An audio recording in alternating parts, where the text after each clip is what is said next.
So I knew this guy who, like, legitimately fucking faked a suicide attempt to get disability through.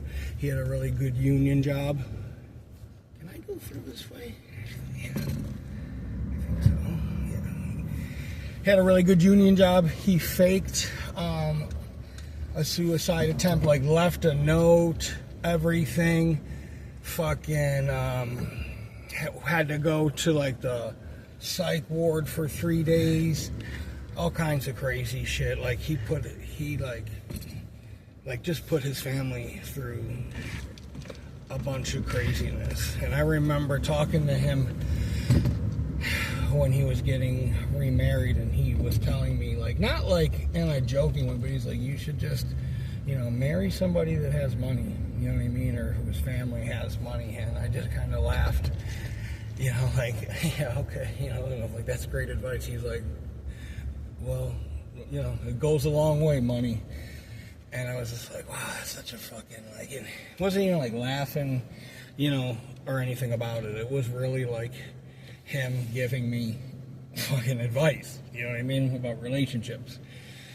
And the same guy told me he would have a lot more respect for me if I went back or went to college or something. And I'm like, dude, I'm working fucking 40, 50 hours a week, and I'm not in a position to really go to school, nor do I want to, but I'm glad somebody that doesn't work doesn't have a high degree of respect for me or whatever, So then he ended up marrying a girl, and I know it was just because her dad was a builder, and he fucking married her because each one of the sisters got a house built for them. Well, they got married, no house, and then unfortunately the guy, the dad, passed away, and there was some like medical malpractice shit, and they got some money, and he got some money from her, his father-in-law is passing, he has nothing to do with, and got a house that way, so it all fucking worked out in the wash. And he left his family. He had 4 kids. He left his family for this girl that was like, whatever, 10 years younger than he was or whatever, and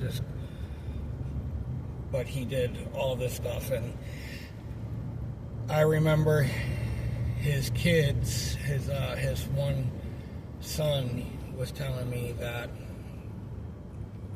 the day he got the check in the mail from the lawyer, he told his kids that were living with him that it would be best if they moved out because he's going to move on and buy a house and da-da-da-da.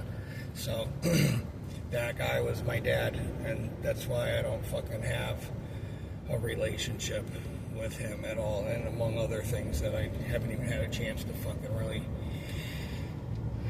talk about. But yeah, he fucking pulled some fake suicide attempt. I think I was 12. He did all kinds of fucking crazy fucking selfish shit when I think about it. When I just think back about it, it's probably been, it's probably been over 2016 since I talked to him. It was almost 10 years. I have no plans on talking to either one of my parents, to be honest with you. I don't want him to die or anything, but whatever, you know what I mean? Like, to say the shit that he's said to his kids. Like, I remember I had 2 broken toes, and I was on crutches, and I just got fucking put on workman's comp. Nothing that I wanted to do. And he had just gotten a check from their lawyer, or their end of the whatever, I don't know, it was probably $200,000, and he told me and my brother were both, on the patio, I don't know what we were doing, playing cards or something stupid or whatever, playing guitar, and he goes, I think it's best if, you guys move out, literally just like that. And I got 2 broken toes. I'm like going, in my head, I'm going, this motherfucker, like if people only knew, you know what I mean? Like, you know, I remember I went to jail. He went to federal prison for some nonsense. And his mom fucking sent him money every 15 minutes, and his wife sent him money, and everybody sent him money and all that shit.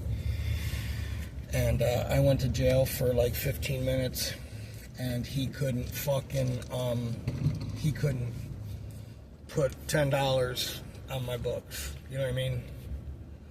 And, or bail me out, you know what I mean, or anything, you know what I mean?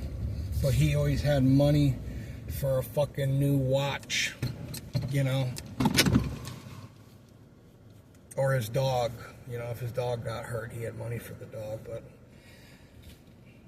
I just tell people it don't cost anything to fucking cut people out of your life, you know? You wouldn't fucking live next to fucking Love Canal or Chernobyl if you didn't have to, so why have that kind of energy in your life? It's not, you know, it's not something you need to do, you know, so I don't anymore.